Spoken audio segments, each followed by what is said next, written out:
এই পচা গরমে যদি সকালবেলা ঘুম থেকে উঠে দেখো এমন একটা সুন্দর বৃষ্টির ওয়েদার, তাহলে কার কাজ করতে ভালো লাগে বলো তো? আমার তো একদমই ভালো লাগে না, কিন্তু আজ আমার কিছু কাজ আছে। হ্যালো, কেমন আছো সবাই? আমি প্রিয়া। তো আজ আমি সকাল সকাল ঘুম থেকে উঠে পড়েছিলাম। ঘুম থেকে উঠে আমার প্রথম আজ কাজ ছিল আমার বেডশিটটা চেঞ্জ করা, যেটা আমি অনেক দিন থেকে চেঞ্জ করব করে করাই হচ্ছে না। আসলে যতক্ষণ না আমার মুড হয় ততক্ষণ আমি কোনো কাজই করতে পারি না।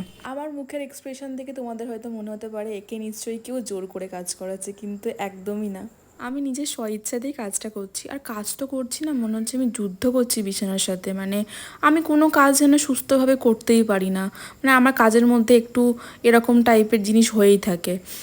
তো ফাইনালি অনেক যুদ্ধের পর আমি একটা বেডশিট পেতে নিয়েছি। এবার আমার মনে হচ্ছে আমি আর একটু ঘুমিয়ে পড়ি, কিন্তু এখন ঘুমালে চলবে না। আজ সারাদিন অনেকগুলো কাজ আছে যেগুলো আমাকে করতে হবে। আমি হয়তো সবটা ভিডিও করে দেখাতেও পারবো না। তো আমি একটু ফ্রেশ হয়ে নিলাম। আচ্ছা, তোমরা আমাকে কেউ বলো তো, এই চোখের নিচ থেকে ডার্ক সার্কেলটা কী করে যায়? আমি জানি রাতে না ঘুমালে সেটা যাওয়া সম্ভব না, বাট স্টিল আমাকে কেউ কিছু সাজেস্ট করো প্লিজ। তো তারপর দেখো, আমি সকালবেলা যে ড্রিঙ্কটা খাই সেটা আমি বানিয়ে নিচ্ছি। এই ড্রিঙ্কটা আমি সপ্তাহে 3 থেকে 4 দিন খাই বলতে পারো। আর মাঝে 2-3 দিন আমি ইচ্ছে করে গ্যাপ দিই, কারণ রোজ খাই না আমি। তো ড্রিঙ্কটা খাওয়ার আগে আমি প্রথমে জল খেয়ে নিচ্ছি, আর এদিকে জল খেতে গিয়েও আমার বুকে বেঁধে যায়, মানে কুচবি।